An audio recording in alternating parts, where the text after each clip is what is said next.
সালাতে দোয়া কবুল হয়। সালাতে দোয়া কবুলের তিন জায়গা। একটা হচ্ছে তাকবীরে তাহরিমার পরে আমরা সানা পড়ি না, আমরা তো একটা পড়ি। আল্লাহর হাবিব সুন্নাহ এবং নফল নামাজে আরো পড়তেন সানা, ওই দোয়া কবুল হয়। দুই নম্বর জায়গা সালাতে সেজদায় পড়ে দোয়া করলে কবুল হয়। আকরাবু মা ইয়াকুনুল আবদু মির রাব্বিহি ওয়া হুয়া সাজিদ ফাকসিরু ফীহি দুআ। বান্দা যখন সেজদায় লুটিয়ে পড়ে, বান্দা আল্লাহর সবচেয়ে কাছে চলে যায়।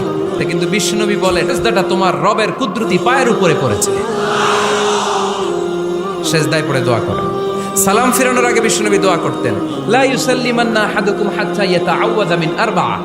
আল্লাহর হাবিব বললেন, চার জিনিস থেকে পানাহ না আছে আমার কোন উম্মত যেন সালাম না ফিরায়। তারা যেন পড়ে, আল্লাহুম্মা ইন্নী আউযু বিকা মিন আযাবিল কবর, আউযু বিকা মিন আযাবি জাহান্নাম, আউযু বিকা মিন ফিতনাতিল মাহইয়া ওয়াল মামাত, আউযু বিকা মিন ফিতনাতিল মাসিহিদ দাজ্জাল।